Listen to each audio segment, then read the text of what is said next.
name is Gov't. I'm President and CEO of the Traffic Group. We're a firm of traffic engineers and transportation planners. And even though I've got a slide up there, I promise you it will not be death by PowerPoint.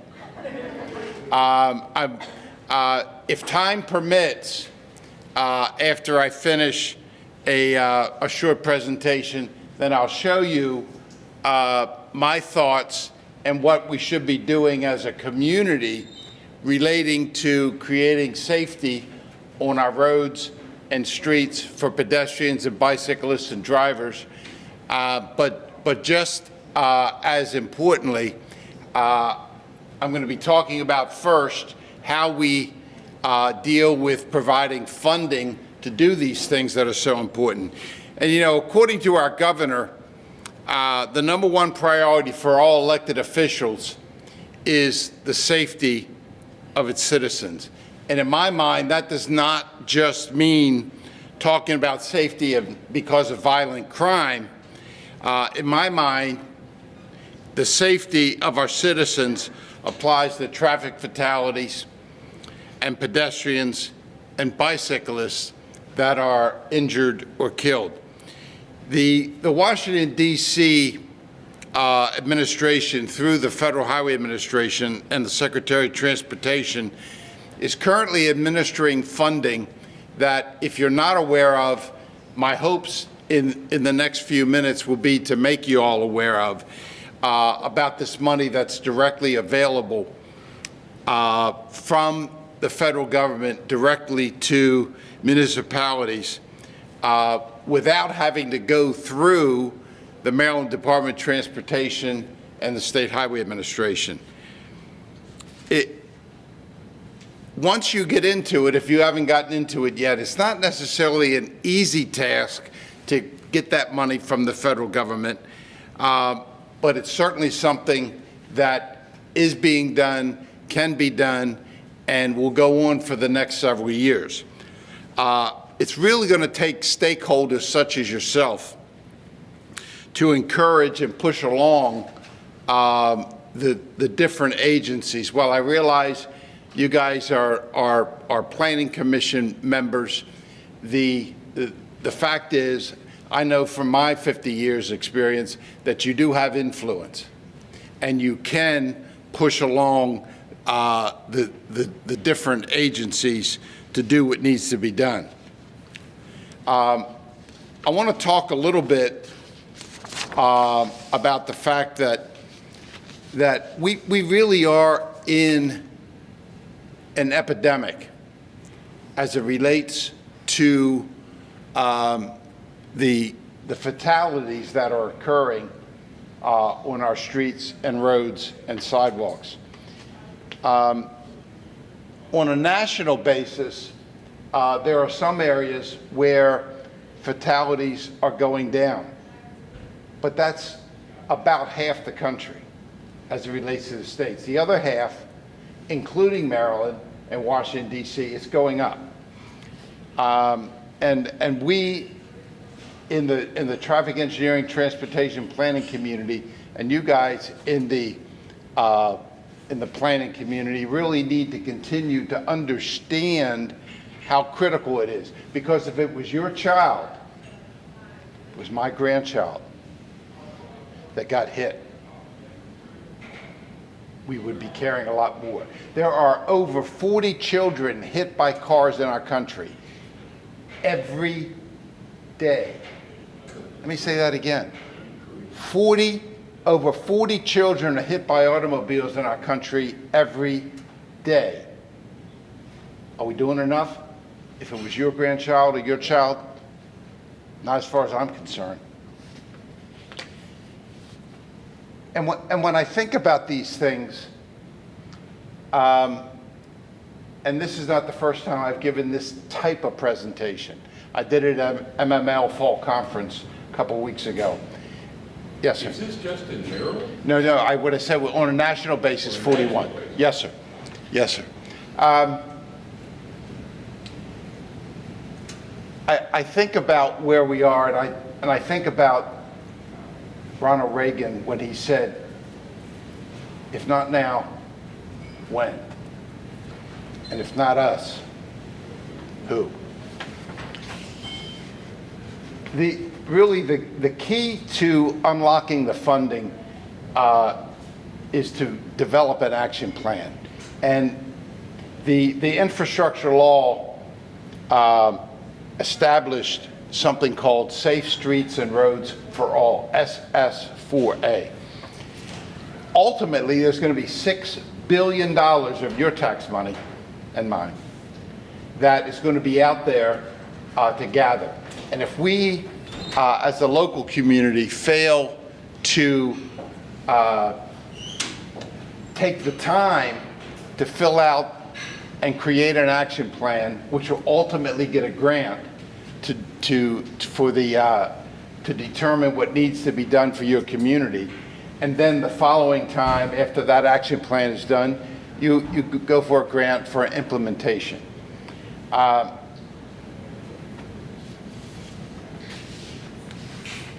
There's a website called the Transportation, it's Action Plan Requirements.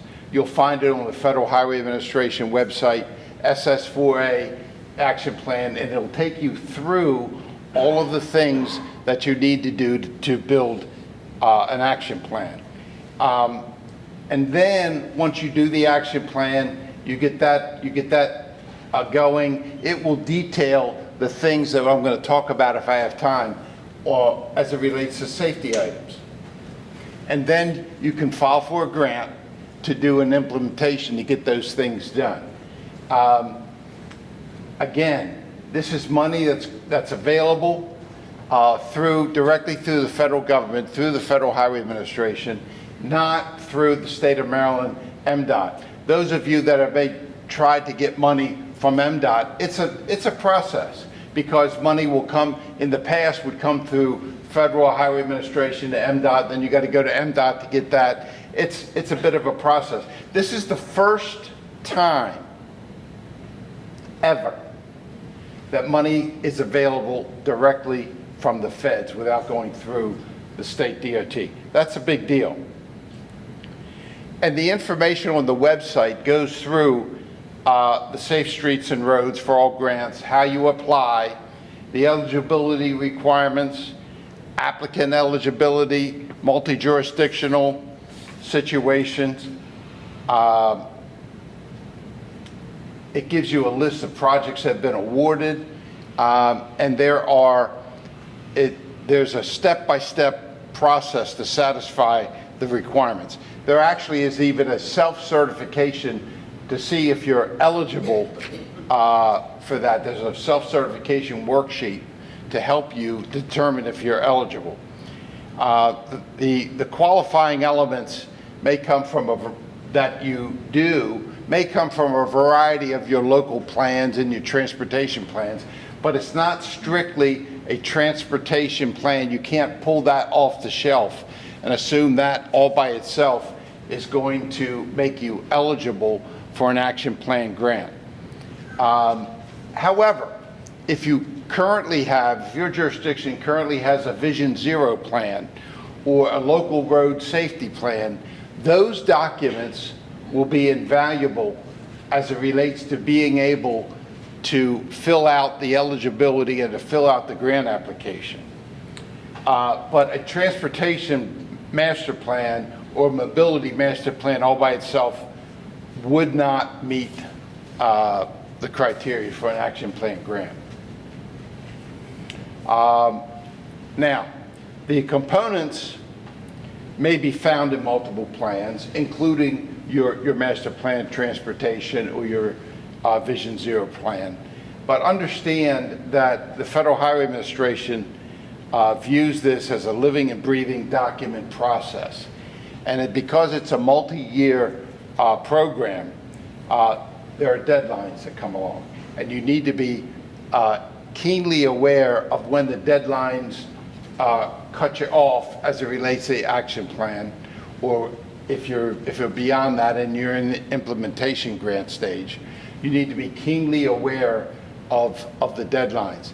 And while I said that it's not easy, they've got some very short deadlines. So if you've got a desire to go after these grants, both the action plan, the implementation plan grant, get on the website, take a look very carefully at the next deadline. Yes, sir. If your main streets in town are state highways, does it matter whether you get any funding? Because they're not going to let you put stuff up on their road anyway. I can tell you that the State Highway Administration has changed their tune as it relates to safety. Your if you've got Maryland 242 running through the middle of your town, meet with your district engineer, your district traffic engineer. Well, we met with the district engineer. We wanted to put up RFPs at crosswalks, and he comes back and says, "Well, no, we have to go and we have to have a certification to make sure that you can that your crosswalk requires one of these." Like, I don't care, we'll pay for it. Well, no, you still need to have. I'm suggesting right now that I would take that up to a higher level. If the local, God bless you, if the local, God bless you again, I'll keep saying it. If the district traffic engineer is being obstinate and you've been to the district engineer, I'd escalate it up to the Secretary of Transportation saying, look, we got a problem here. And we can document the problem. What you'll see in the action plan grant is that you document. In fact, I've got a slide here that talks about looking for your high injury networks. Understand when you go to the state what the accident statistics have been. Now, it doesn't mean, because when I was growing up, you always heard, well, how many people have to die before you get a traffic signal? That's not what we're talking about here. We're talking about ensuring that that does not happen.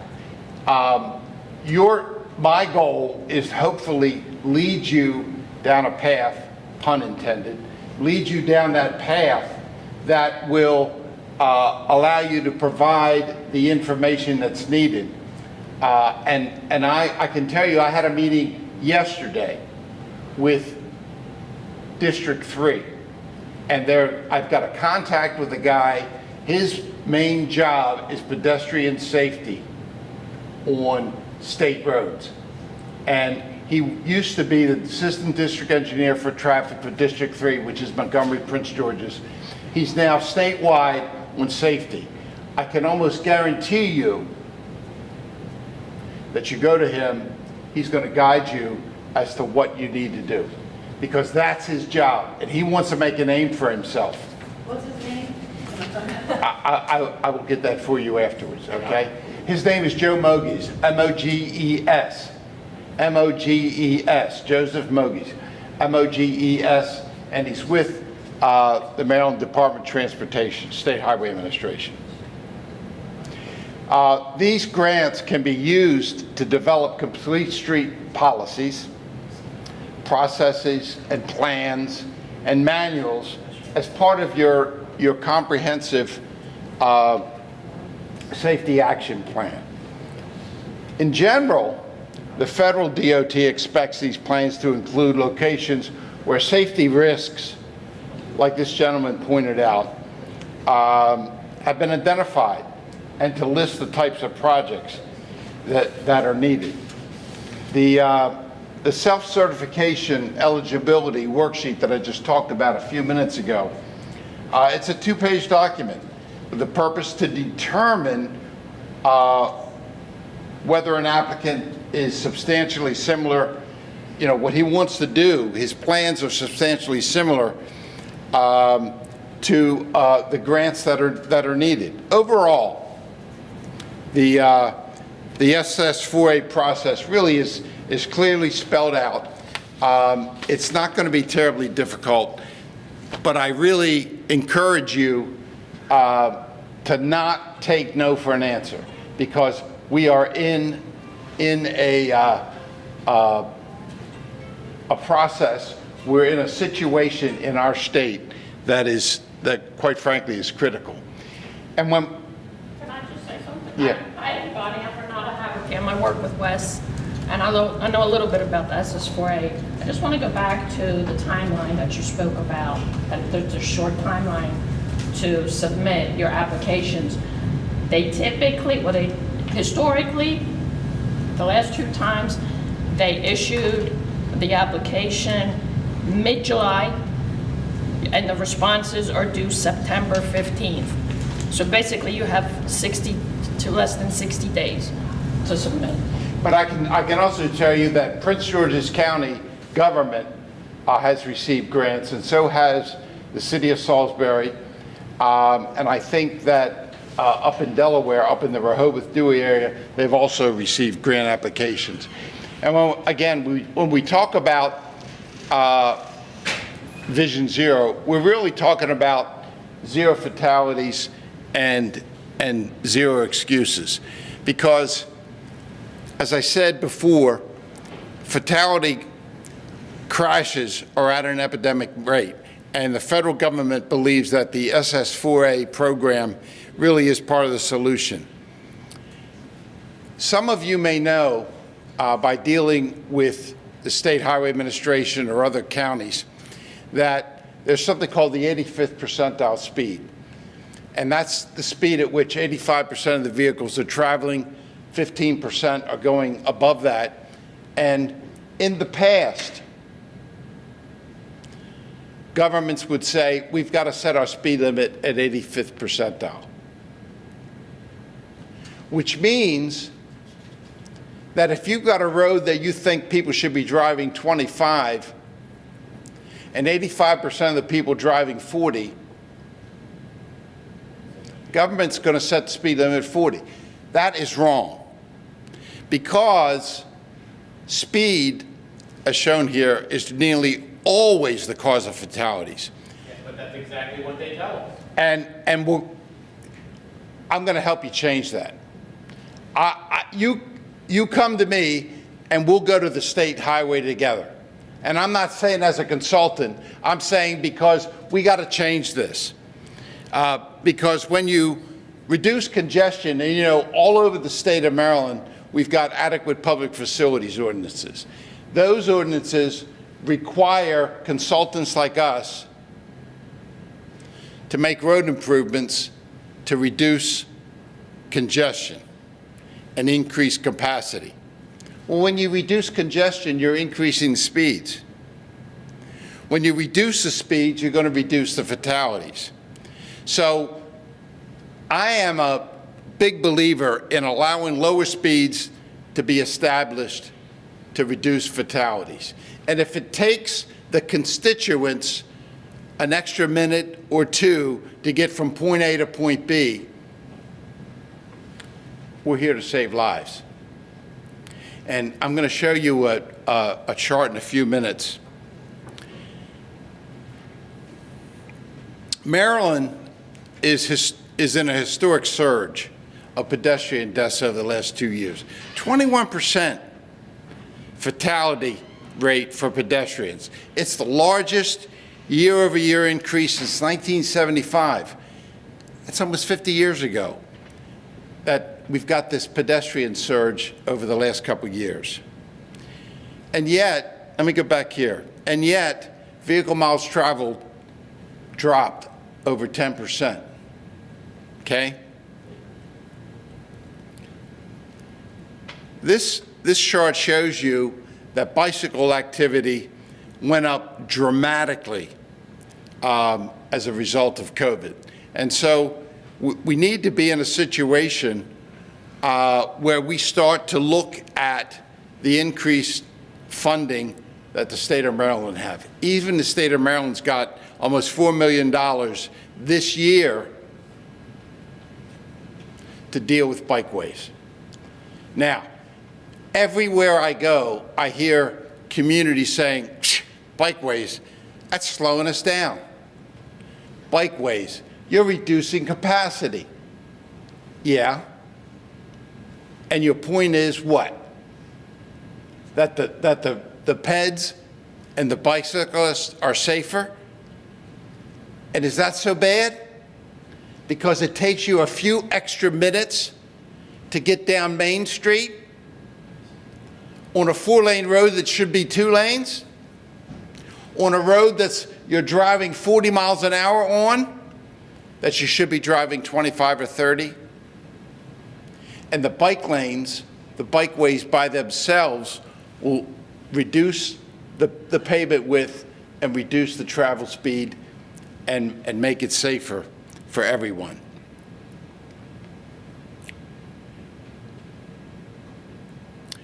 And in the state of Maryland, you've got funding is for planning and design of construction and bicycle infrastructure, including bike lanes and shared use paths. This chart is the big red areas are the identified census tracts where we've got disadvantaged communities. And I will be glad to give this, you're welcome to take as many photos as you want. I'll be glad to give you a copy of this or send you a copy of this presentation.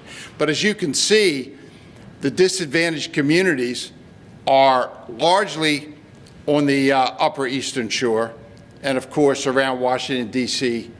and Baltimore. So what I'm urging you to do, go get the money. It's there. You need to take a little bit of time to get it. Go get the money. I talked a few moments ago about speed limits and traffic calming and complete streets. And oftentimes people will say to me, Wes, does this stuff really work? You bet it does. You bet it does. And let me give you an example just up the street in Philadelphia. Serious car crashes. Philadelphia has done a good job, and so has New York City, of doing complete streets, doing traffic calming, slowing cars down. Serious car crashes down 34% due to road diets and traffic calming alone. 34%. Again, let's make it personal. Your wife, your husband, your child, your grandchild, that's a big deal. When you're able to slow the cars down and you're able to reduce fatalities, that's a big deal. But you know what? If you want to reach Vision Zero, you need to be thinking about the speeds. I've said it 6 times probably already about how the speed is the thing that is killing people. Here's a very, very simple and easy to understand chart. If you're a pedestrian or you're a bicycle rider and you get hit by a car up to 20 miles an hour, you're going to feel it, but you're not going to be dead.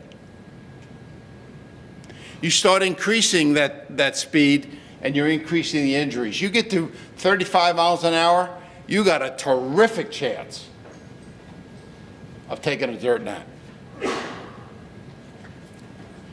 And that's why I continually am talking about the fact that we've got to slow the cars down. We've got to slow the cars down on this gentleman's Main Street in whatever way it happens. And you cannot take no for an answer with the State Highway Administration.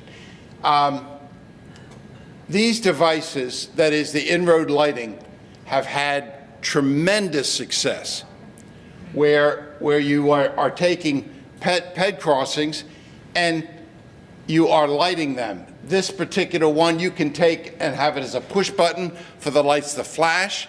You could have it as a push button for the lights to stay steady. You don't even need a button. You can do what they call a presence detector or a sensor or a laser light that as you pass through, it turns the lights on. These are things that we have to push for in order to help save our vulnerable users. You talked about the fact that, is there enough pedestrian traffic? There are ways to deal with that. There are ways that you can have temporary or permanent pedestrian counting devices. You can make adjustments of signal timing at your traffic signals, something called leading pedestrian interval where you let the pedestrians cross. They have a lot in Ocean City. Go ahead, what are you gonna say? I said we did get that, but that was only because we had the district engineer on a walk and he nearly got run over in the intersection. So the leading pedestrian intervals is where you've got the cars are stopped, all red, nobody's moving, and you give the pedestrian a 2, 3, 4 second head start so that he's getting out in the intersection so that as he's crossing, he can be seen. LPI is something that State Highway Administration today is really in favor of. These kind of devices called a hawk signal is something that you would never have seen years ago. And that is, this is strictly to allow pedestrians to cross the road in a place where you might not warrant a traffic signal for cars, but it does warrant a pedestrian signal for crossing. Some of you, if you've been up in the Delaware shore, they've got a ton of these RRFBs that your State Highway guy said no to, but they are very popular in Bethany, Rehoboth, and Dewey Beach, and they make a difference. And so as a pedestrian, because they're lacking traffic signals there, they push the button, they're alerting the cars that there's a pedestrian crossing. Now, does that take away the right of the driver to hit somebody? You gotta stop. And the pedestrian has to be aware of their surroundings. It's like I tell my family and my kids today, keep your head on a swivel. Be aware of your surroundings. Whether you're in a downtown where you're looking at bad people, or whether you're crossing a street, be aware of what's around you. These things, quite frankly, work. This happens to be up in Rehoboth. Raised intersections, they work. Pedestrian fatalities, 74% of the pedestrian fatalities are not at an intersection. And that's why when we start talking about RRFBs, rapid rectangular flashing beacons, as we showed previously, it's important because most of the accidents for pedestrians, 74%, more than 50%, are not happening at intersections. And most pedestrian fatalities occur, they seem to be in the fall and winter months. And it's believed that it's possibly due to the light changing, fewer daylight hours. Those are things that we need to be aware of. And having, therefore, street lighting, basically at where we know kids and adults are going to be crossing, is really important. Sample successes. Road diets, where you're, go ahead. Can you define that? Sure. In fact, I'm going to show you a video in just a second. But a road diet is where you take maybe a 4-lane road and make it a 2-lane road. And then you use the extra space for peds and bikes. They reduce speeding by 25% on a overall basis. Separated bike lanes and bikeways, 70% fewer injury crashes. So you really need to find your high injury network if indeed that's a problem. If you're trying to prevent having a high injury network, that's a different situation that you also need to be looking at. But if you know you've got a problem in a street system, understand it, get it logged, understand where the problems are so that you can talk with government about these problems. Do you want to install a temporary speed hump? These are things these are plastic, very easy to install, very easy to remove, that you can use them as a way to help slow traffic on some of the streets. Maybe not State Highway. You're not going to get State Highway to agree to a speed hump. But the fact is the devices are going to slow the speeds pretty dramatically. 20% is a big deal, especially if you're the person that gets hit by a car at 35 miles an hour versus 25 miles an hour. It's a big deal. Bump outs. I know you've all seen them. Quite frankly, they work to slow cars down. In this particular photo, what you're seeing is you're shortening the crossing distance and therefore the crossing time that the pedestrian is out in the road. These devices, we have found, the speed feedback devices, have been the most effective in convincing motorists to slow down. We do a number of before and after studies to show that they actually work. Now, what we used to do is start to look at license plates. And what we found out is that it's the neighbors, it's your own community people that are doing the speeding. It's them that are also complaining about the speeding. But quite frankly, these work, these speed feedback signs. And I am going to show you a couple videos right now about whether or not we really need all the lanes. Many one-way streets have an extra lane that can be traded for a cycle track by pulling a flank of parking off the curb. 10 feet is all you need, as the parking lane can even be quite narrow. Such a change on Prospect Park West in Brooklyn reduced speeding by 77% and reduced injury crashes by 63%, while having no impact on car volume or travel times.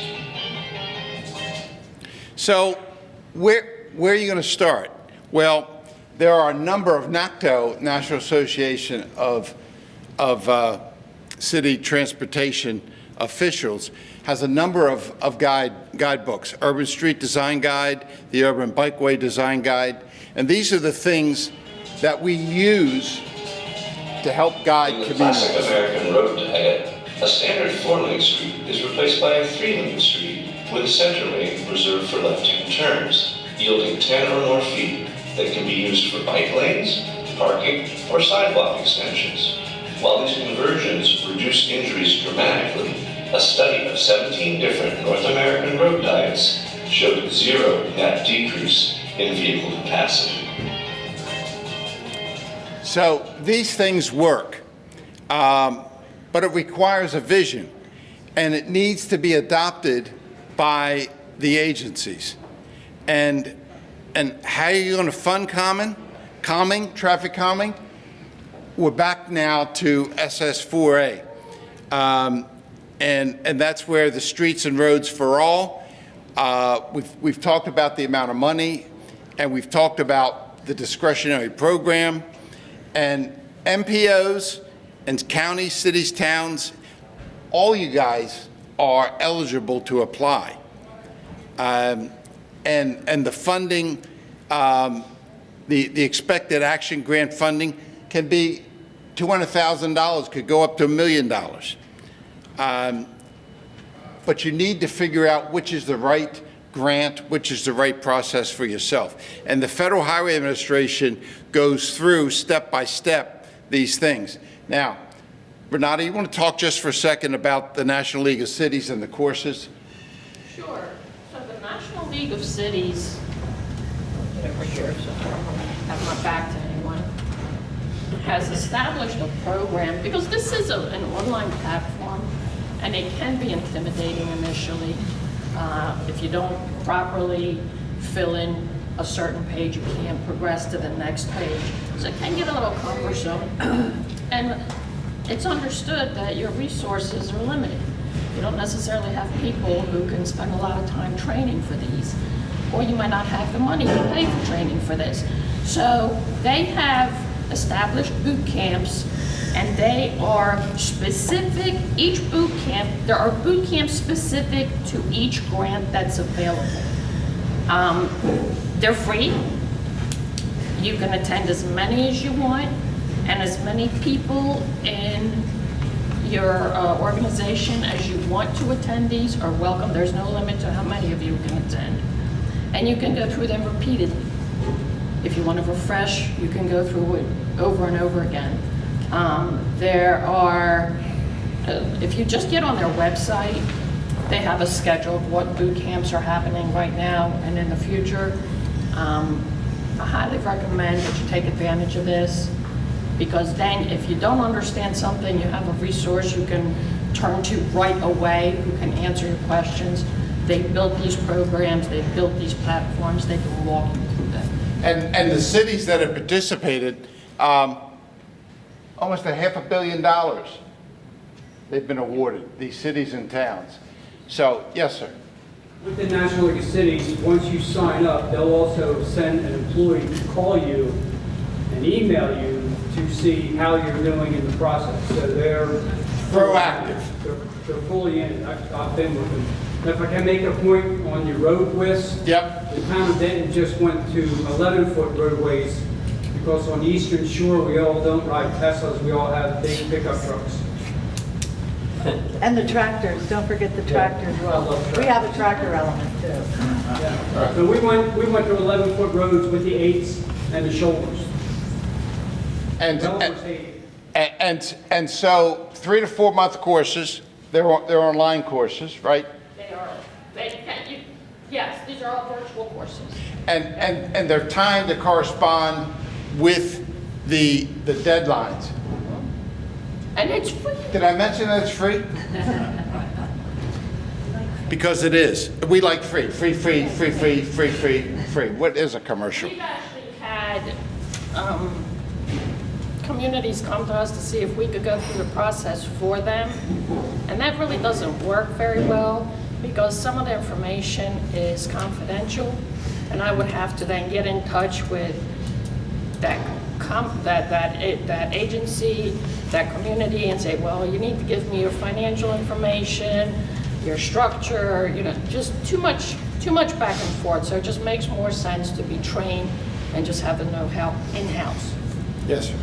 Do you have a specific address and contact information, or we simply make contact with National League of Cities and ask them?